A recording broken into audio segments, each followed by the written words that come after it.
Meus irmãos, graça e paz a todos. Louvado seja Deus pela oportunidade que nós temos de estar aqui nessa manhã para adorar o Senhor. Já lemos a palavra, tivemos o nosso momento de contrição, agora nós louvamos ao Senhor com cânticos e agora nós teremos um momento de reflexão. Hoje nós não teremos uma exposição bíblica, então eu não vou me deter ao único texto fazendo a sua exposição. Hoje nós teremos o início da nossa classe de verão, nossa escola bíblica, classe única, e hoje nós vamos trabalhar o tema geral que foi proposto, heresias antigas e as suas influências na igreja atual. Então a pegada hoje vai ser um pouco mais de aula, não será uma exposição bíblica, isso não significa que a gente não vá ler alguns textos bíblicos, tá bom? Vamos orar, pedir a bênção do Senhor, que nós sejamos conduzidos nessa manhã e que nós possamos aprender sobre esse tema que é importante para a igreja, é importante para os nossos dias. Vamos orar. Senhor Deus, nós te louvamos por esta manhã, te louvamos porque as tuas misericórdias se renovaram no dia de hoje e é por causa delas que nós não somos consumidos, destruídos. Estamos aqui, ó Deus, por graça e por misericórdia do Senhor. Queremos, ó Deus, neste momento, refletir sobre essa temática das heresias. Queremos, ó Deus, aprender com a história da igreja, mas principalmente queremos aprender com a palavra do Senhor, a fim de que nós estejamos preparados para reforçar aquilo que é a verdade central, aquilo que a palavra do Senhor nos ensina, a fim de que nós possamos estar apegados à verdade do Senhor. É a nossa oração, Pai, no nome de Cristo. Amém. Bom, esse é o tema então geral da nossa proposta aqui para esse período. E hoje eu quero trabalhar então, eu irei trabalhar esse tema aí, porque surgem heresias, e nós vamos ver então a importância da sã doutrina. Bom, quais são os nossos objetivos então nessa manhã, pensando sobre esse tema? Primeiro, nós precisamos definir o que é heresia, e nós iremos fazer isso segundo a teologia reformada. Então, nós vamos partir do parâmetro da teologia reformada. Nós teremos também uma introdução geral às heresias e à ortodoxia. É claro que eu irei fazer um recorte aqui, em alguns momentos da história, um recorte de heresias, porque infelizmente elas foram muitas, mas a gente vai fazer aqui alguns recortes, a fim de que a gente entenda como elas se desenvolveram, como elas se disseminaram no decorrer da igreja, e principalmente como elas foram tratadas no decorrer da história da igreja. Então nós vamos compreender também o contexto dos primeiros séculos e o surgimento das distorções doutrinárias. E por fim eu quero mostrar então porque a igreja precisou formular credos e confissões e qual é a relevância disso para os nossos dias. Lembrando que nós fazemos parte de uma igreja confessional que tem os seus símbolos de fé, mas qual que é a importância disso? Por que a gente ainda precisa ter esses símbolos de fé e por que a gente precisa ter essa confessionalidade ainda nos nossos dias? Então primeiro vamos ver definição, o que seria uma heresia. De modo básico, nós podemos entender as heresias como negações das verdades centrais da fé apostólica. Negações daquilo que é central sendo ensinado pelos apóstolos. Por exemplo, uma doutrina central que a gente tem é a doutrina da Trindade. Se alguém nega, ou se alguém de alguma forma vem e distorce a doutrina da Trindade, essa pessoa está cometendo uma heresia. Uma outra doutrina central é a doutrina da pessoa e da obra de Cristo. Se alguém vem e distorce o ensino bíblico dos apóstolos sobre a pessoa e a obra de Cristo, a gente então tem uma heresia sendo disseminada, sendo então formulada através dessas distorções. Também de maneira mais acadêmica, vamos assim dizer, de maneira mais específica, heresia significa então um desvio doutrinário a partir de verdades fundamentais ensinadas pelas Escrituras e pela ortodoxia da igreja, ou seja, pela crença correta, entendido pela igreja, que vem da própria palavra de Deus, e a propagação ativa de tal desvio. Isso então seria, de modo básico, uma definição daquilo que nós iremos ver nessa manhã, sobre o que é essas heresias e como elas se disseminaram na história da igreja. Motivos então para refletirmos sobre essa temática. Primeiro, a Bíblia nos ensina a lutarmos juntos pela fé evangélica. Em Filipenses 1, 27, o apóstolo Paulo disse que os cristãos devem lutar juntos. É uma luta comunitária da igreja. A igreja precisa estar empenhada na luta pela fé evangélica. Ele diz, devem lutar juntos pela fé evangélica. E essa fé é o conjunto de verdades que os cristãos haviam recebido dos apóstolos e que deviam preservar, ainda que custasse suas próprias vidas. E no primeiro século, segundo século, esse custo ele existiu. Então, os cristãos eles são chamados a lutarem juntos pela fé evangélica, aquilo que foi estabelecido, aquelas doutrinas que foram lançadas pelos apóstolos, aquilo que marca para nós a nossa fé evangélica, nós precisamos estar juntos lutando sobre isso. E mais do que isso, nós precisamos preservar a fé evangélica. Hoje a fé evangélica recebe muitos ataques, ao final eu vou trazer uma aplicação sobre isso, de onde vêm esses ataques, mas nós como igreja nós precisamos estar atentos a isso. Nós precisamos então lutar e nós precisamos preservar pela fé, preservar a fé evangélica. A Bíblia faz alguns alertas para nós sobre isso. Nós temos o texto de Atos, segunda carta de Paulo a Timóteo, Judas, e nós temos o texto de Gálatas. Atos 20, versículos de 28 a 30, registram para nós as palavras de Paulo quando ele se despede dos presbíteros ali da igreja de Éfeso. Ele passou cerca de 3 anos, um pouco mais de 3 anos ali, e ele então se despede daqueles irmãos, se despede daquela igreja, e ele traz essa palavra de exortação para aqueles irmãos ali. Ele diz, olha, atendei por vós e por todo o rebanho sobre o qual o Espírito Santo vos constituiu bispos, para pastoreardes a igreja de Deus, a qual ele comprou com o seu próprio sangue. Eu sei que depois de minha partida, entre vós penetrarão lobos vorazes. Essa imagem aqui de lobos é uma referência de Paulo para os falsos mestres.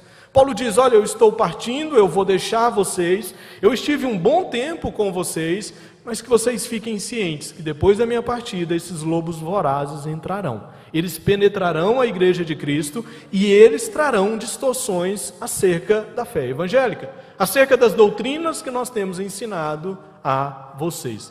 E ele diz que não pouparão o rebanho e que dentre vós mesmos, percebam, um ataque externo, vem de fora para dentro da igreja, mas a situação piora um pouco mais, se é que ela pode piorar.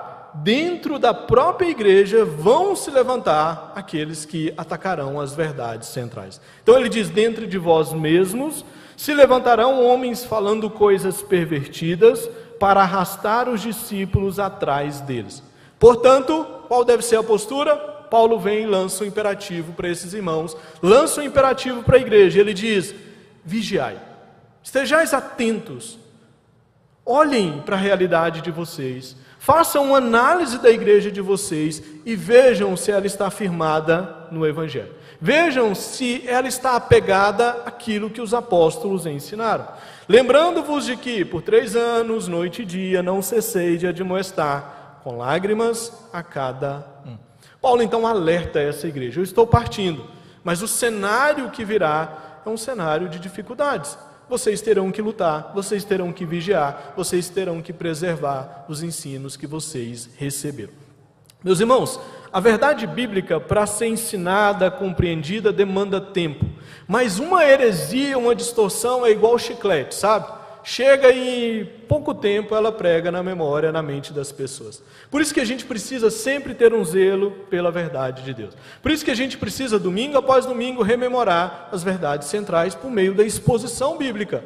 Nós precisamos ter contato com as Escrituras, porque senão as heresias, as distorções, aquilo que não é a verdade de Deus, pode tomar conta do nosso coração. Na segunda carta de Paulo a Timóteo, Paulo escreve para Timóteo, e agora Timóteo é um pastor da igreja de Éfeso. Paulo preparou essa igreja, Paulo alertou essa igreja sobre os ataques que ela receberiam.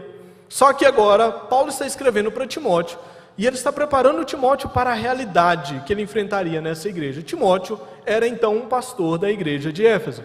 Olha o que ele diz, conjuro-te perante Deus e Cristo Jesus, que há de julgar vivos e mortos, pela sua manifestação e pelo seu reino. Prega a palavra, insta, quer seja oportuno, quer não, corrige, repreende, exorte com toda a longanimidade e doutrina. Percebam que doutrina não é algo estranho, doutrina é algo necessário. Tem gente que tem aversão a doutrinas, mas elas são necessárias. Paulo está dizendo, olha, é para você repreender, é para você exortar, faça com longanimidade, é para você falar da doutrina, daquilo que é verdade de Deus para o povo.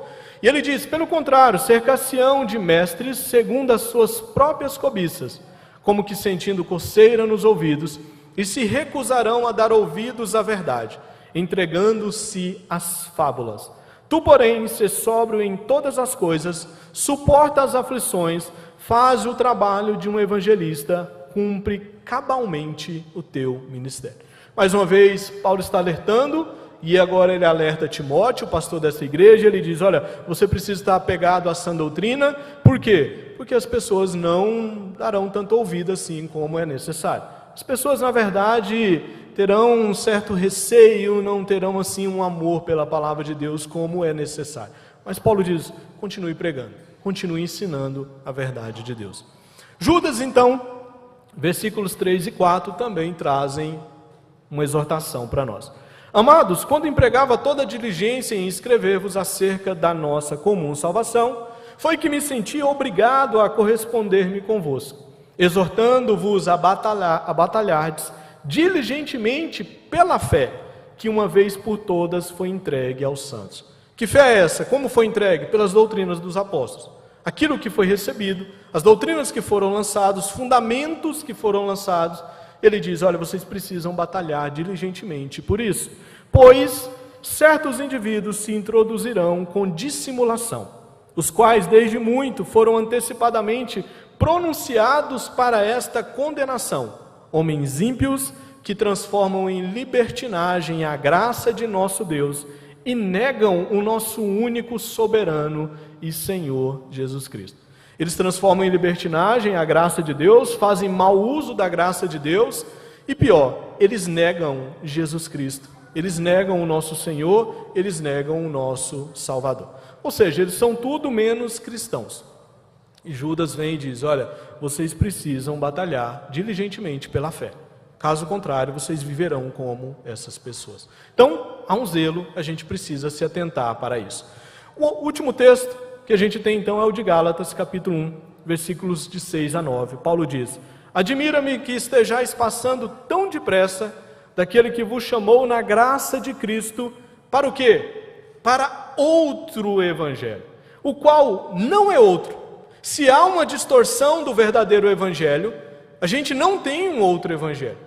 Paulo diz, olha, vocês acham que estão passando para um outro evangelho, mas se o verdadeiro evangelho é distorcido, o que sobra para vocês é tudo menos evangelho. Senão, que há alguns que vos perturbam e querem perverter o evangelho de Cristo.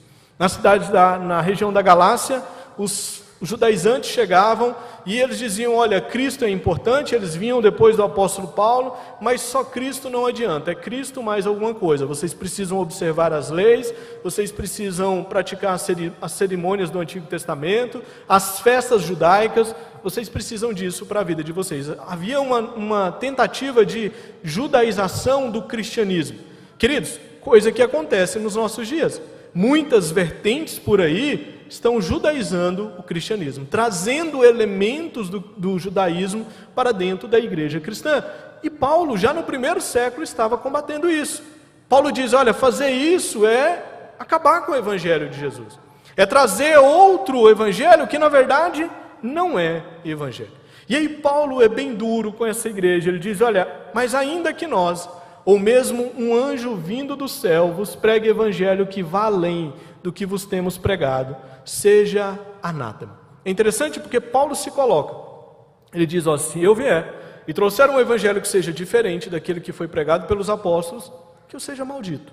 Se um anjo vier do céu e trouxer um evangelho diferente, na história da igreja, muitas igrejas por aí, ditas igrejas, elas são frutos disso, de um anjo que veio depois, trouxe uma revelação especial, um evangelho diferente, e as igrejas vivem com base nisso. Mas Paulo está dizendo, olha, não aceitem isso. Se eu vier com um evangelho diferente, não aceite. Se um anjo vier do céu com a voz belíssima, não aceite esse evangelho. Isso é maldição para vocês. Assim, como já dissemos e agora repito, se alguém vos prega evangelho que vá além daquele que recebeste, seja anátema. Ele enfatiza porque ele quer que isso fique claro para a igreja. Então, esse é o primeiro motivo. A Bíblia nos alerta sobre heresias, a Bíblia nos alerta sobre aquilo que vem e traz distorções para as verdades centrais, principalmente para o Evangelho de Jesus Cristo. O segundo motivo é porque as heresias deturpam a nossa cosmovisão cristã. A nossa visão de mundo, se ela estiver apegada a uma heresia, a nossa cosmovisão não será cristã. Será tudo menos cristã. O C.S. Lewis escreveu uma frase brilhante sobre o cristianismo. Ele diz, olha, eu acredito no cristianismo, como acredito que o sol nasceu, não somente porque eu vejo, mas porque graças a ele vejo todas as outras coisas. É por causa do sol que eu vejo todas as outras coisas. Aqui a gente tem um fundamento para a cosmovisão cristã. A cosmovisão cristã é você ter lentes, é você enxergar um mundo fundamentado na palavra de Deus. É através da palavra de Deus você conseguir enxergar a realidade, se relacionar com a realidade de maneira cristã. Por isso que Lewis vem e diz, olha, eu acredito no cristianismo como acredito no sol. Não porque eu vejo, mas pelo que eu vejo através do sol. Como nós enxergamos a realidade através do cristianismo? Meus irmãos, a Bíblia, a palavra de Deus, nos dá uma visão totalmente diferente da realidade. A Bíblia nos dá uma nova maneira de se relacionar com a humanidade. A Bíblia nos dá esperança em um Deus que é o Criador de todas as coisas, é o Deus que está preservando a nossa vida, é o Deus que está conduzindo a história, é um Deus que tem consumação gloriosa para o seu povo. É a Bíblia que nos faz isso. É a nossa visão cristã que nos faz isso. Agora, se uma heresia vem e distorce aquilo que a gente recebeu, a gente vai ter então uma visão errada da realidade. Heresias então deturpam a nossa cosmovisão cristã. Por isso que ela é tão importante para nós. Por isso que a gente precisa tomar cuidado com as heresias. Nós precisamos nos atentar para isso. O Alistair McGrath, nesse livro Heresia, ele diz assim, a fé cristã torna possível uma transformação da mente, permitindo ver as coisas de um modo novo, mais instigante e, acima de tudo, mais coerente. O cristianismo faz sentido em si mesmo, mas olha, e também dá sentido a todo o resto. Além dele fazer sentido em si mesmo, ele dá sentido à nossa realidade. Desse modo, a fé nos oferece um ponto de vista, um par de lentes, a partir do qual e pelo qual podemos ver as coisas de um modo cristão. A heresia rouba isso de nós. A gente deixa de ver as coisas de um modo cristão. Se o evangelho for atacado, e se a gente pega um evangelho que não é o evangelho de Cristo Jesus, a gente vai ver a realidade de modo diferente. Terceiro motivo, se não aprendermos com a história da igreja, nós poderemos cometer os seus mesmos erros. E aí, sobre isso, o Alistair McGrath diz, olha, o fato de a maioria dos crentes ter pouco ou nenhum conhecimento da história da igreja impede-os de reconhecer os erros do passado. Se a gente não se atenta para a realidade das heresias que surgiram no ambiente da igreja, a gente vai desconhecê-las. A gente pode estar vivendo pautado em uma heresia por falta de conhecimento, inclusive, da história. Heresias hoje que são disseminadas aí, mas que já foram tratadas lá no passado. Heresias que já foram refutadas lá no passado, mas por falta de conhecimento da história, a gente acaba cometendo os mesmos erros. Então, os erros do passado que reaparecem em cena após já terem sido refutados e rejeitados pelas antigas gerações de cristãos ortodoxos. Estabeleceram a crença correta com base nas Escrituras de como então nós devemos entender. Os desafios então da igreja nos primeiros séculos. A gente viu vários textos que alertaram sobre essa realidade. A gente viu então agora a motivação.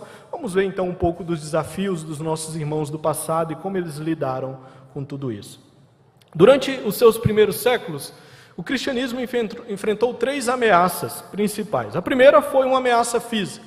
A constante possibilidade de perseguição, com suas implicações na opressão de comunidades cristãs e a ameaça de violência contra os seus líderes. A igreja foi perseguida, a igreja padeceu no primeiro século, e ela foi perseguida fisicamente.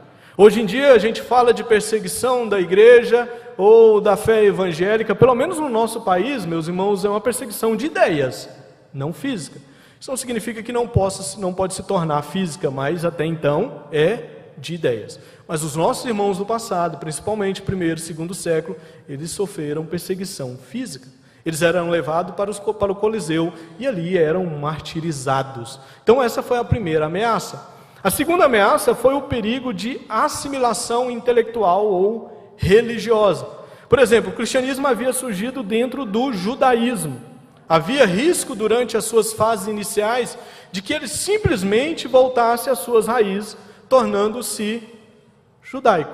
Aquilo que os judaizantes fazem na Galácia é isso, é uma tentativa de trazer o cristianismo para o judaísmo, fazer com que uma ligação ali, uma conexão mais de práticas judaicas mesmo. A gente tem a carta aos Hebreus. Os cristãos que receberam aquela carta estavam a ponto de retornar à prática do judaísmo. No primeiro século, no primeiro momento, o judaísmo não era perseguido, mas o cristianismo era. Então os cristãos, diante da perseguição, estavam sendo tendenciosos ali a voltar, estavam tendo essa tendência de querer voltar para o judaísmo. Então esse foi um perigo que a igreja enfrentou. Mas o terceiro perigo foi a fragmentação do cristianismo por meio das heresias. Heresias, então, é a origem eclesiástica dos credos e confissões. Logo nos primórdios do cristianismo, a fé cristã era expressa oralmente. Havia uma regra de fé, havia um ensino da palavra de Deus, os apóstolos haviam morrido, mas os textos ficaram. Deus, então, inspirou os apóstolos para que eles escrevessem os textos que a gente tem no Novo Testamento. Eles eram ensinados, eles eram lidos, e havia então uma proclamação, uma propagação dessa fé evangélica de maneira oral. Havia então uma regra de fé ou tradição que era um corpo de ensino informal ministrado aos catecúmenos. Havia um ensino então para aqueles que seriam batizados. O primeiro credo então que surge na história da igreja, ele é conhecido como credo apostólico, ou credo dos apóstolos. Eu acredito que esse documento é bem conhecido de todos, ou pelo menos deveria ser conhecido de todos. Provavelmente ele foi formulado no segundo século, ele passou por alguns acréscimos no decorrer da história. Há quem diz que a sua parte final estava ali no século IV, outros vão dizer que não, é no século VI, quem diz não, no século VIII que a gente tem um texto definitivo do credo dos apóstolos. Qual que é o ponto desse credo? Nós não sabemos sobre a sua origem, ao certo, e nós não sabemos quem foram os seus autores. O credo é credo dos apóstolos, que pode dar a impressão de que os apóstolos escreveram e deixaram para a igreja, não é isso, mas quem ou as pessoas que escreveram esse credo, os crentes que escreveram esse credo, fizeram isso seguindo as doutrinas dos apóstolos. Por isso que ele é um credo apostólico. O que a gente tem nesse credo é uma síntese que reflete o ensino central dos apóstolos. Lembra que heresia vem para distorcer o ensino central dos apóstolos? Então aqui ele já tinha um documento no segundo século para lidar com essa questão. Um credo ortodoxo, então, é uma declaração pública fidedigna da fé cristã que proporciona sínteses comedidas e confiáveis dos temas essenciais da fé cristã. Olha aí o credo apostólico. O credo diz assim: creio em Deus Pai, Todo-Poderoso, Criador do céu e da terra, e em Jesus Cristo, seu único Filho, nosso Senhor, que foi concebido pelo poder do Espírito Santo, nasceu da Virgem Maria, padeceu sob Pôncio Pilatos, foi crucificado, morto e sepultado, desceu à mansão dos mortos, ressuscitou ao terceiro dia, subiu aos céus, está sentado à direita de Deus Pai Todo-Poderoso, de onde há de vir a julgar os vivos e os mortos. Creio no Espírito Santo, na Santa Igreja Católica, e aí católica aqui é no sentido de uma igreja universal, tá bom? Não é católica romana, na comunhão dos santos, na remissão dos pecados, na ressurreição da carne, na vida eterna. Amém.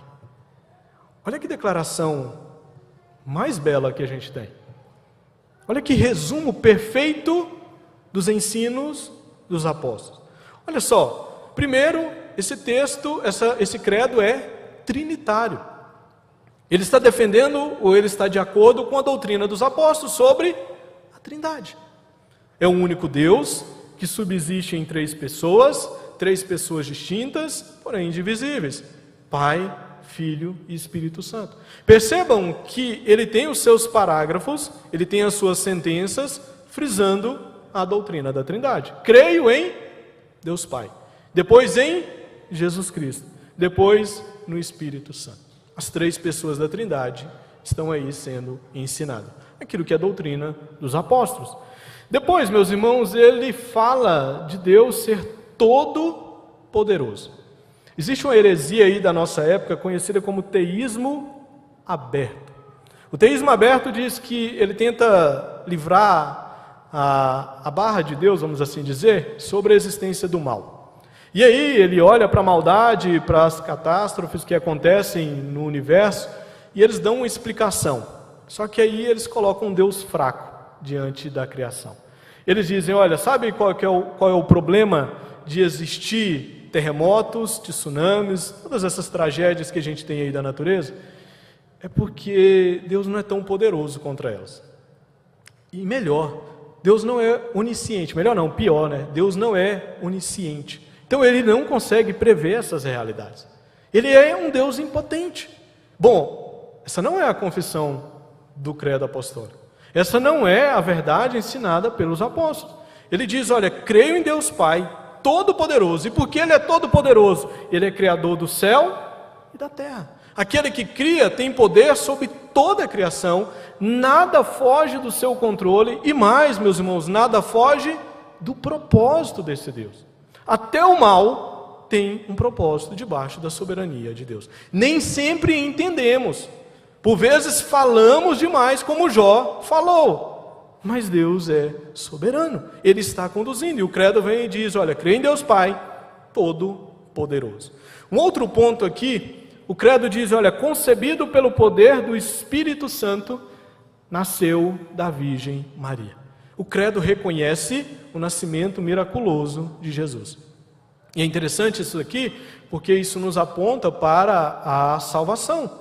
Se Jesus foi alguém que nasceu, mas não foi de maneira miraculosa, se não foi obra do Espírito Santo, se ele foi filho de Maria, sem ter sido gerado pelo Espírito Santo, ele é tudo menos um Salvador.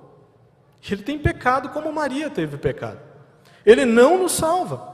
Mas o credo vem e diz, olha, concebido pelo poder do Espírito Santo, falando sobre Jesus, nasceu da Virgem Maria. Padeceu sob Pôncio Pilatos. Aqui a gente tem a questão da historicidade. O credo está confessando a historicidade do cristianismo. Está confessando a historicidade de Cristo. O Verbo eterno de Deus se fez carne e habitou entre nós. Ele operou uma obra salvífica no espaço e no tempo, que tem aplicações para nós, que nos redime. Ou seja, ele está preocupado com a historicidade. Jesus veio, nasceu de maneira miraculosa, padeceu na cruz do Calvário, morreu na cruz do Calvário, no espaço-tempo, com o propósito de nos salvar.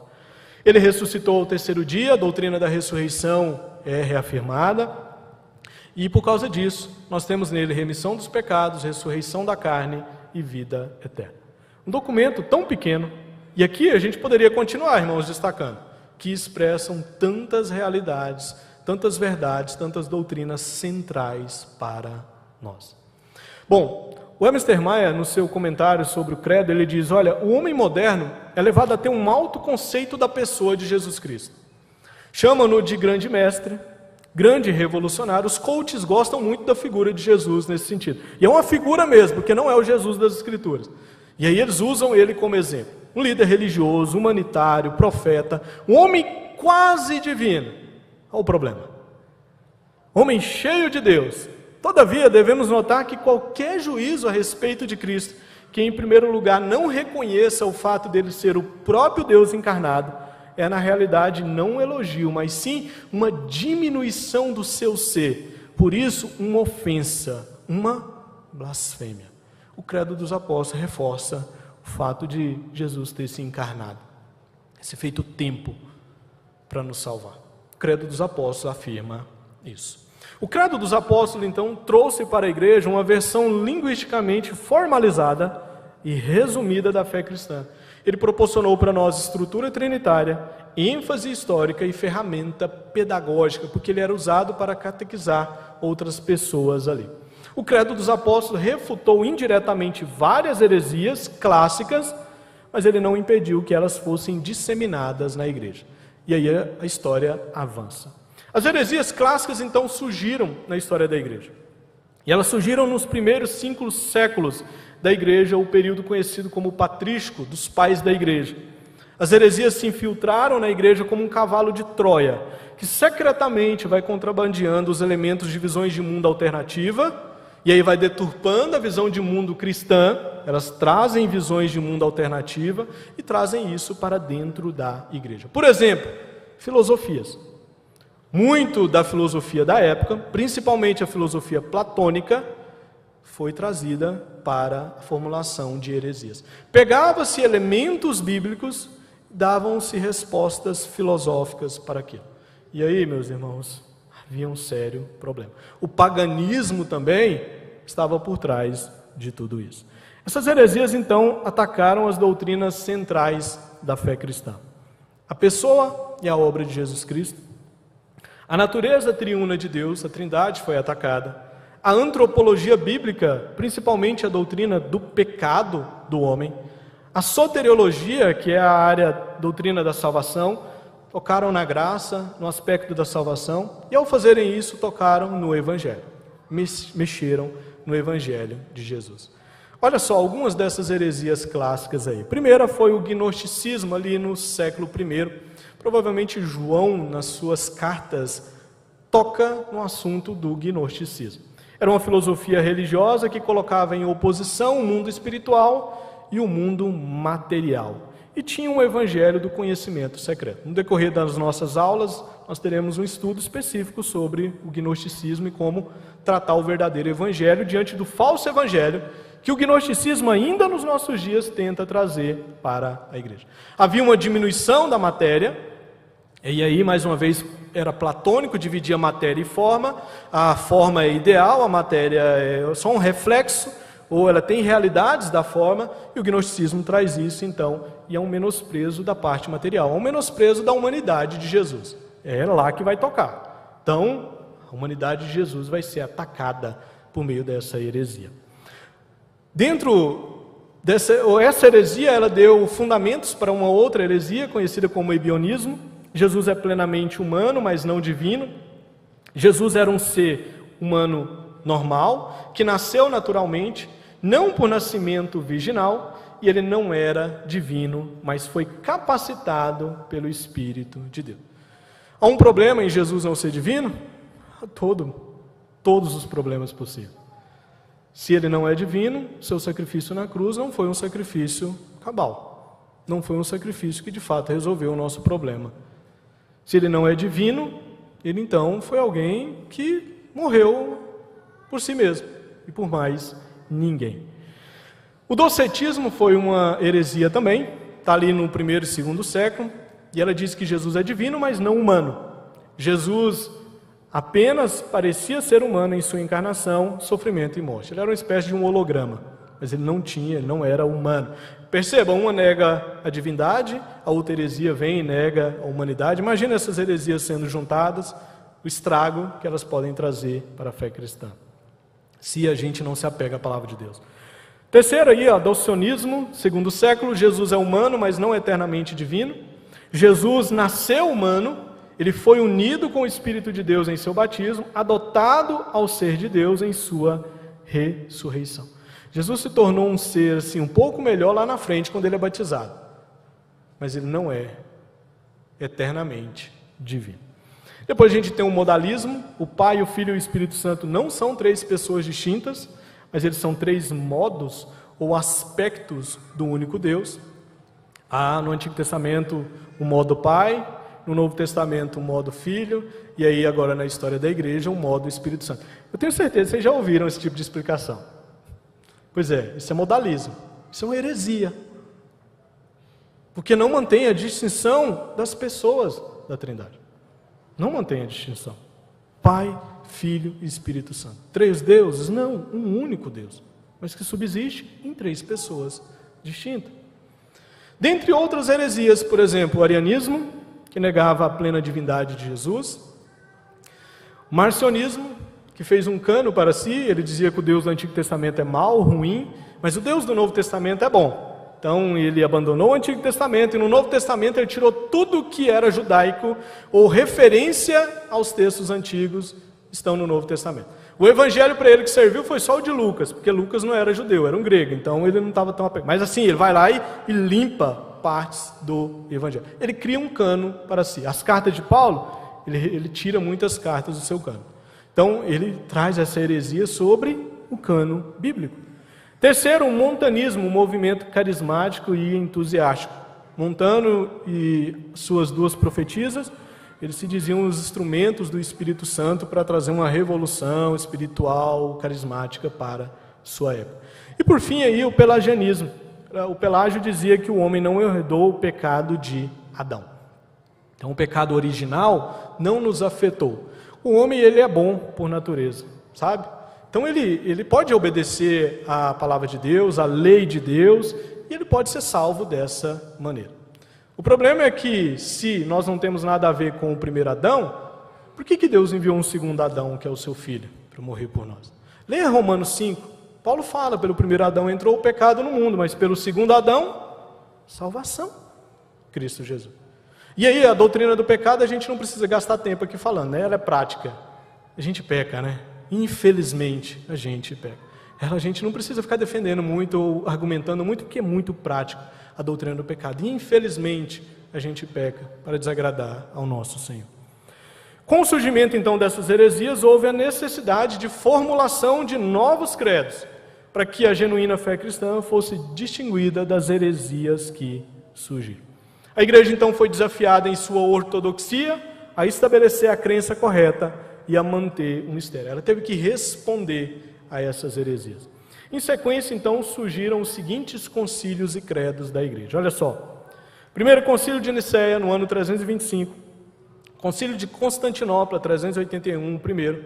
O concílio de Éfeso, em 431. O concílio de Calcedônia, em 451. O segundo concílio de Constantinopla, em 553. O terceiro concílio de Constantinopla, de 680 a 681. E o segundo concílio de Nicéia, lá em 784. Bom, nós protestantes adotamos todos esses concílios aqui como estabelecendo ortodoxia, uma doutrina correta? Não. São esses quatro primeiros aí. O primeiro concílio de Nicéia, esse é extremamente importante para o nosso entendimento da pessoa e da obra de Cristo. O concílio de Constantinopla, o concílio de Éfeso e o concílio de Calcedônia. São esses quatro que foram reconhecidos pelo protestantismo como ortodoxos. Olha só, esses quatro então constituem-se na herança comum. O Carl Trueman, nesse livro Imperativo Confessional, fala sobre isso. Da fé cristã, visto que são subscritos pelos principais ramos do cristianismo. O conteúdo deles é a doutrina da Trindade, em especial a pessoa divino-humano de Cristo. Ele está preocupado com esses temas. E aí a gente tem então um concílio que a gente precisa se atentar para ele, que é o concílio de Nicéia, o credo, que foi produzido o credo de Nicéia. No ano passado comemorou-se 700 anos desse concílio. Ele aconteceu então em 325, o herege acusado foi Ário. O que o Ário trazia de heresia para a igreja? Ele não afirmava, melhor dizendo, a plena divindade do Filho. O herege acusado dizia, ele ensinava que o Filho é gerado, criado, um ser criado. Já ouviu alguém ensinando isso? Bate na sua porta, principalmente aos domingos, irmãos que não vêm para a escola dominical, eles gostam de ir lá na casa no domingo bater e incomodar. eles ensinam isso aqui. Os testemunhos de Jeová ensinam esse ensino aqui diário, irmãos.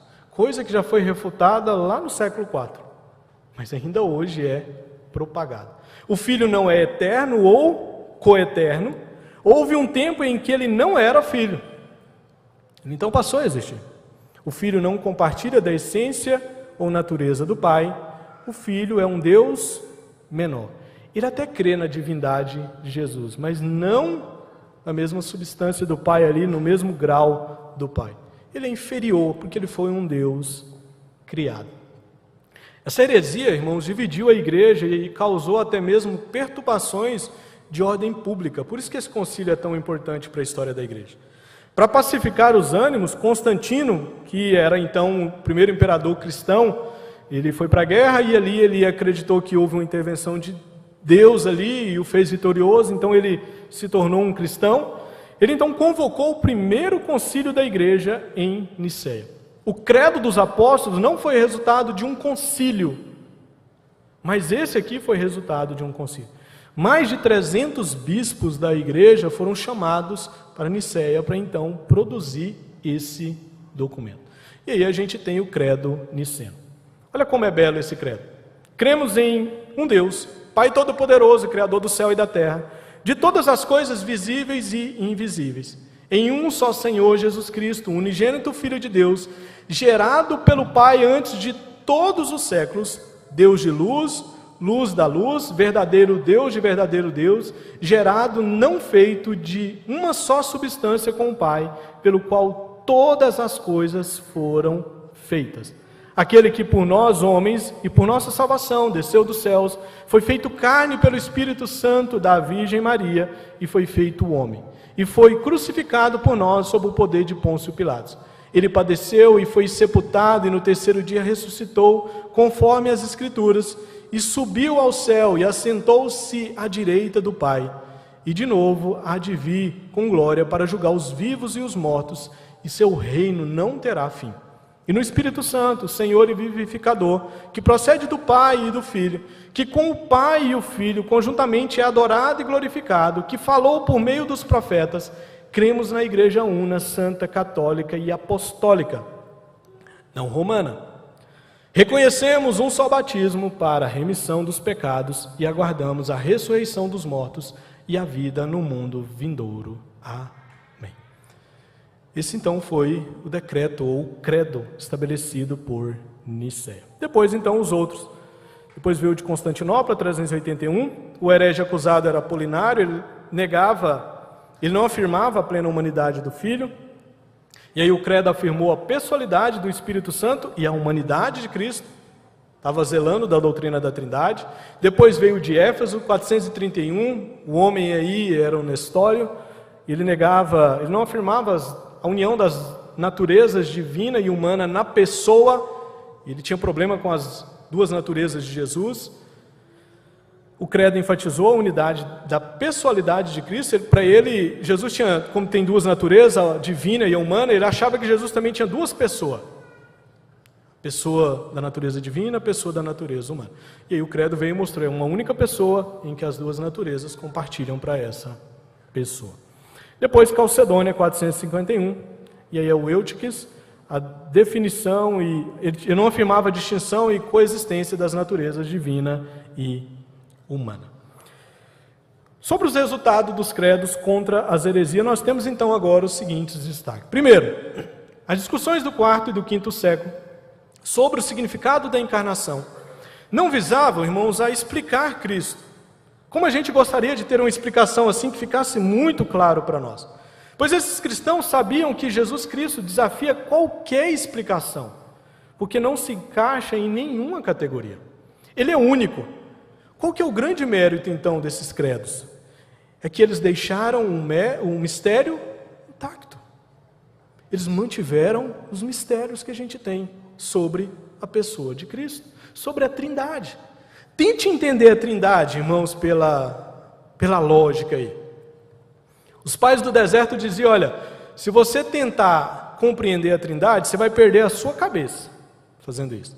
Mas se você deixar de crer na Trindade, você vai ter um problema com a sua salvação. É simples assim. É um mistério que a gente tem. O que os credos fizeram? Mantiveram o mistério. As heresias vieram para tentar trazer respostas que destruíam o mistério. Os credos disseram, não, a gente precisa manter o mistério. O mistério precisa ser mantido. Segundo, os credos estabeleceram os limites da ortodoxia. Os limites que os teólogos não devem transgredir a fim de permanecerem ortodoxos. Há um limite. E aí, quando a gente conhece a história da igreja, os credos, os limites que foram estabelecidos, quando a gente ouve um herege pregando, você fica atento. Você fala, rapaz, esse cara está pisando além da linha aí que estabelece o limite. Esse cara está indo além daquilo que já foi estabelecido como limite. Ele está andando em um local perigoso. Os credos estabeleceram, então, um limite. Ninguém, então, pode permanecer no centro de um círculo sem saber onde a circunferência está. Se a gente quer ficar apegado àquilo que é central das verdades de Deus, a gente precisa saber a circunferência. Quais são os limites que a gente pode ir? Assim, os limites de sua definição são vitais para o cristianismo ortodoxo. Os credos estabeleceram também, então, o limite. Terceiro, os credos trouxeram um vocabulário extra-bíblico para expressar as doutrinas da igreja. A exemplo do termo trindade, que não está na Bíblia, o termo, alguns outros termos foram usados para proteger e articular o evangelho. Isso proporcionou conceitos precisos e linguagem apropriada. A medicina tem o seu vocabulário, a sua linguagem. O direito tem o seu vocabulário, a sua linguagem. A administração tem, e outras áreas têm. A teologia também tem a sua linguagem. Ela também tem o seu vocabulário. E essas palavras foram usadas com total cuidado para dar um recurso linguístico para que a gente possa, então, trabalhar as doutrinas. Trindade não está na Bíblia, mas reflete o ensino bíblico. É talvez a melhor palavra que a gente tem. A gente não consegue colocar um termo melhor para falar de um Deus que subsiste em 3 pessoas. O termo trindade, então, foi colocado pelos credos, inclusive. Lá, Tertuliano foi quem começou, mas foi aceito pelos estudiosos da época, pelos bispos, pelos pastores da época. E aí, queridos, a gente caminha um pouco, e agora eu já estou caminhando para o fim. A gente caminha para a reta final. A gente tem, então, as confissões de fé protestantes. A gente tem esses credos, que são instrumentos para a gente lutar contra as heresias, porque eles estabelecem para nós todas essas doutrinas de maneira concisa, de maneira clara, limitada, para que a gente não pule, não atravesse a linha. Mas a gente tem também as confissões de fé protestantes. Agora, por que surgiram depois as confissões de fé no protestantismo? O motivo está nas suas características e objetivos. Primeiro, os credos são mais concisos, já as confissões são mais sistemáticas e possuem mais abordagem dos assuntos. Os credos começam com creio, eu creio, ou nós cremos, já as confissões não se apresentam dessa forma. Segundo, as confissões representam declarações públicas das crenças de uma igreja, denominação, em particular sobre os ensinos da Bíblia. Com a Reforma Protestante, surgiram então as confissões. E essas confissões, então, elas vieram com esses objetivos, de trazer uma síntese da fé cristã, mas por vezes de maneira mais sistematizada. E elas também se propunham a defender aquilo que determinadas áreas do protestantismo cria. E aí as principais confissões protestantes foram: a primeira, a confissão belga. Foi obra de um único homem, protestante francês, Guido de Bresse, que mais tarde foi martirizado por causa da fé. A segunda foi o Catecismo de Heidelberg. E terceiro, os cânones de Dort, que foi os documentos que foram produzidos diante do debate que teve com os remonstrantes, os arminianos ali do século XVII. Depois a gente tem, então, outras confissões. E aqui eu chamo a atenção de vocês para a beleza dos catecismos e dessas confissões. Por exemplo, o Catecismo de Heidelberg possui uma grande beleza pastoral. A pergunta 1 desse catecismo diz: qual é o seu único consolo na vida e na morte? Se você não leu isso aqui, meus irmãos, tarefa de casa, leia, medite sobre a resposta que esse catecismo oferece. Qual o seu único consolo na vida e na morte? Ele diz: olha, que não pertenço a mim mesmo, mas pertenço de corpo e alma, tanto na vida quanto na morte, ao meu fiel Salvador Jesus Cristo. Ele pagou completamente todos os meus pecados com o seu sangue precioso e libertou-me de todo o domínio do diabo. Ele também me guarda de tal maneira que, sem a vontade do meu Pai Celeste, nem um fio de cabelo pode cair da minha cabeça. Na verdade, todas as coisas cooperam para a minha salvação. Por isso, pelo seu Espírito Santo, Ele também me assegura a vida eterna e faz-me disposto e pronto para viver para Ele de agora em diante. Percebam que é uma resposta trinitária. É uma resposta que fala de Jesus Cristo, fala do Pai, fala do Espírito Santo, e é uma resposta pastoral. Qual é o seu consolo na vida e na morte? Está aqui, uma boa resposta para a gente. As principais confissões protestantes, então, principalmente para nós presbiterianos, são essas aqui: Confissão de Fé de Westminster, Catecismo Maior de Westminster e o Breve Catecismo de Westminster. Eu acredito que todos esses documentos aqui são conhecidos de vocês. Esses aqui devem ser conhecidos, irmãos. São os nossos símbolos de fé. Quer saber o que o presbiteriano pensa teologicamente? É público. Leia os nossos símbolos de fé.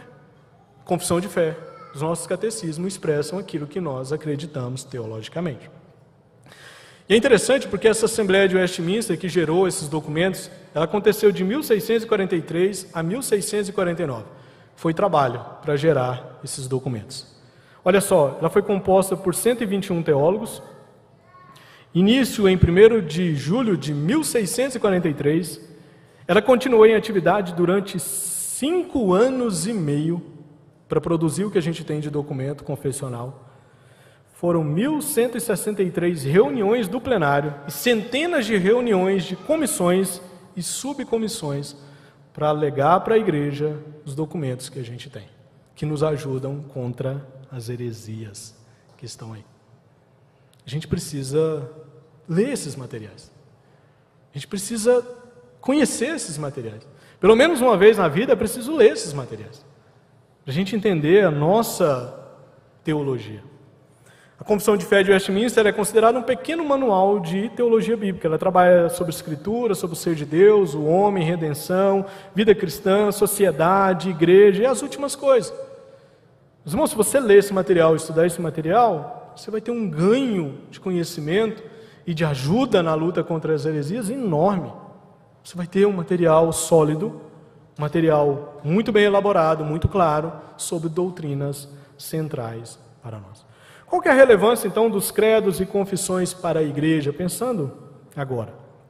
A fé e as contribuições dos nossos irmãos do passado continuam sendo de grande importância para nós hoje.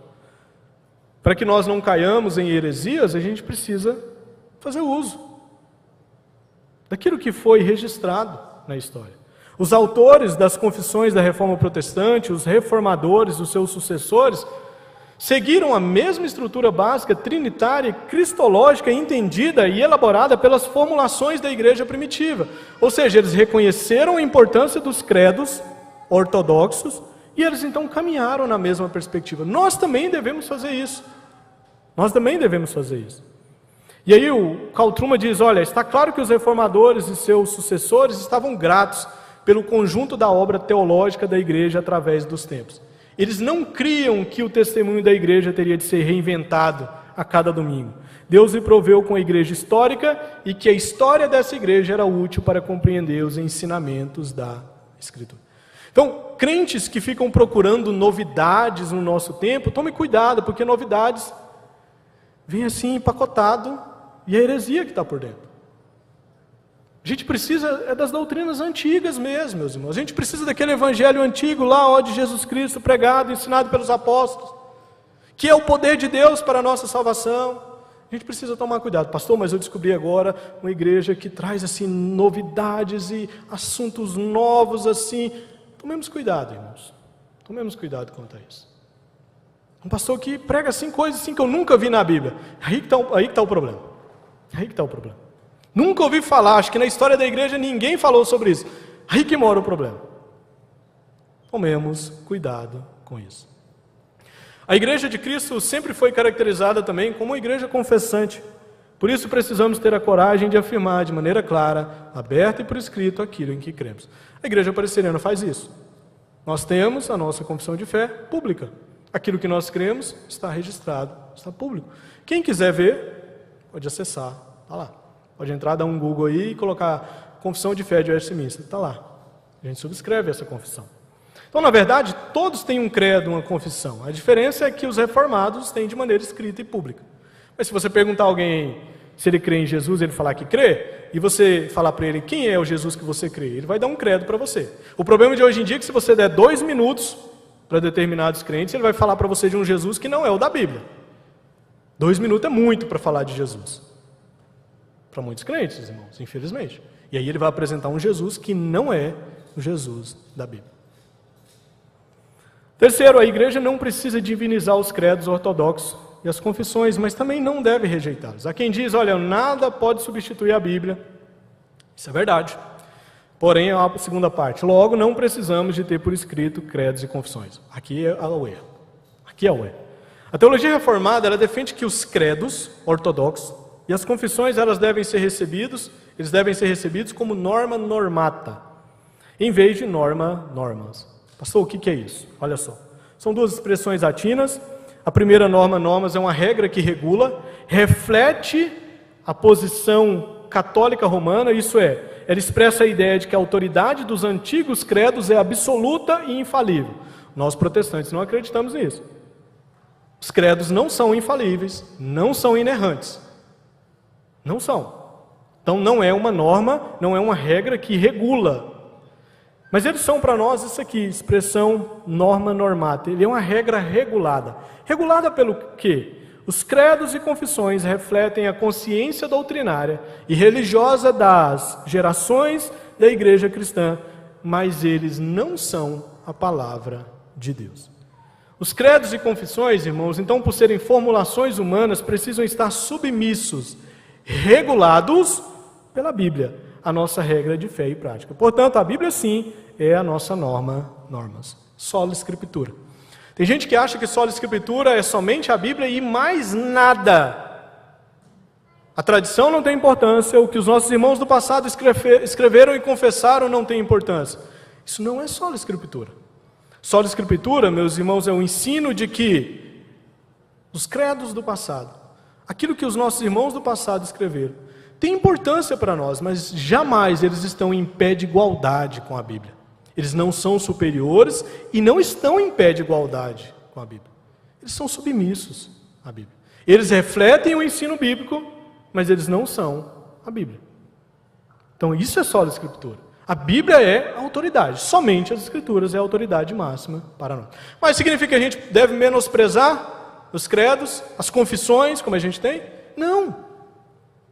Sintetizam para nós, expõem para nós, apresentam para nós os limites que a gente pode ir e nos ajudam como ferramentas a lutarmos contra as heresias.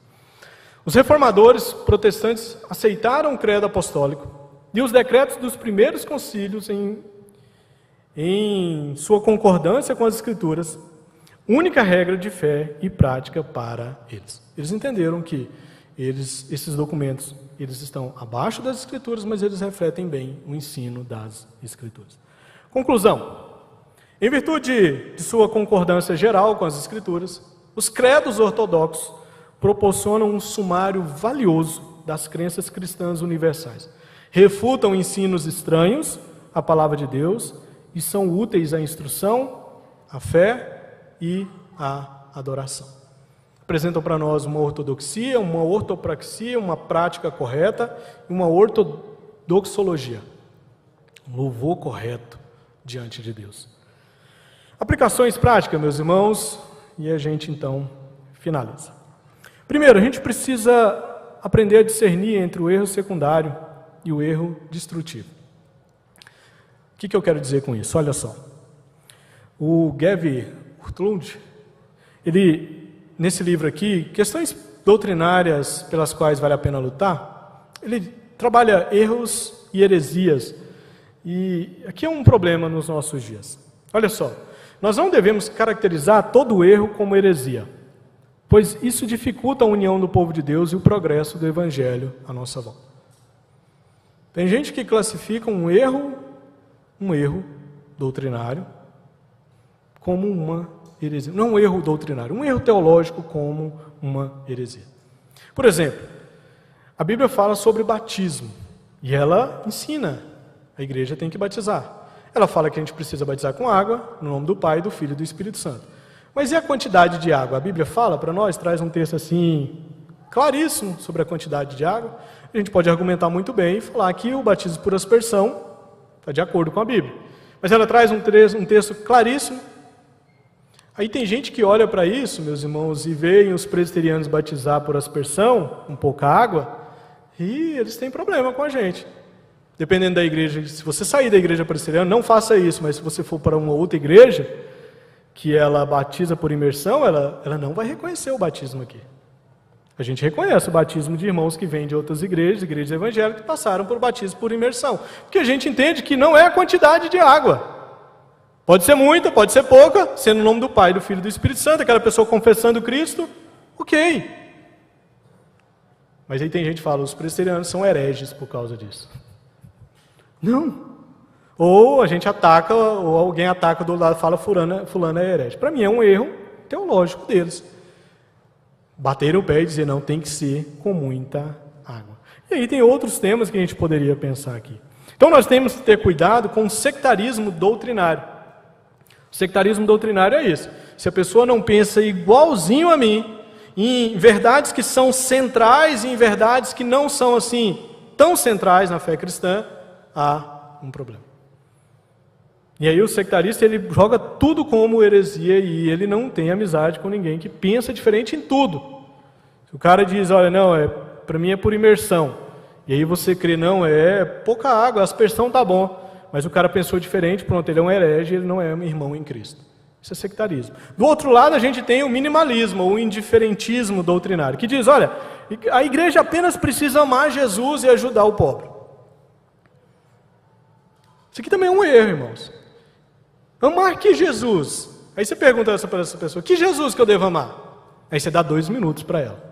E ela te apresenta um Jesus que não é o da Bíblia. Aí você tem que virar para ela, esse aí não dá para amar. Aí ela vem e fala do pobre, é só amar Jesus e ajudar o pobre. O que é pobreza à luz das Escrituras? Aí ele vem com ideologias por aí, marxista e por aí vai. E aí ele traz isso para você. E aí?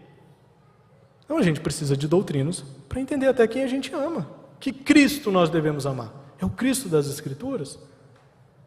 A gente precisa então de doutrina. Então temos que tomar cuidado com os dois extremos aí. Não nos entreguemos às disputas teológicas especulativas que vão além das Escrituras. Pastor, Adão tinha umbigo ou não? Por aí vai, sabe? Quantos anjos cabem na ponta de um alfinete? Sabe? Essas coisas, irmãos, a gente não precisa de ir além de tudo isso. Qual que era a língua que Adão falava com Deus lá no Jardim do Éden? Eu não sei, irmãos. Não sei. A gente não precisa ir além das Escrituras. A gente não precisa ir além das Escrituras. E aí, essas questões, essas disputas, principalmente isso vai para a internet, e aí você tem lá na internet o calvinismo da zoeira, o arminianismo da zoeira. Mas isso presta um desserviço para a igreja. Presta um desserviço para a igreja. É gente que quer mostrar conhecimento na internet que faz um desserviço para o reino de Deus. Coisas que, às vezes, vão além das Escrituras, eles querem lá debater. Vãs são coisas vãs, infindáveis, onde não se expressa santidade e amor. Sabe o que expressa muito nisso? Orgulho. Pastor, eu venci o debate lá na minha escola. Qual que era o debate? Se Adão tinha umbigo ou não. Venci o debate. Que legal. Ajudou demais, hein? Isso vai fortalecer a fé de quem estava ouvindo o Evangelho. Ajudou demais, né? Tomemos cuidado, irmãos, com isso. A gente precisa tomar cuidado com as heresias. Aquilo que afeta o que é central na fé cristã. Está tocando na Trindade, está tocando na pessoa e na obra de Cristo, está tocando no Evangelho, está tocando nas Escrituras, dizendo que ela não é inerrante, que ela não é infalível. A gente precisa tomar cuidado com isso. E desses, irmãos, tem muitos aí ensinando essas baboseiras aí. Principalmente na internet, tem visualizações, milhões e milhões de visualizações. Tomemos cuidado com tudo isso. Por fim, desenvolver uma espiritualidade vigilante. Lembra dos textos lá no começo?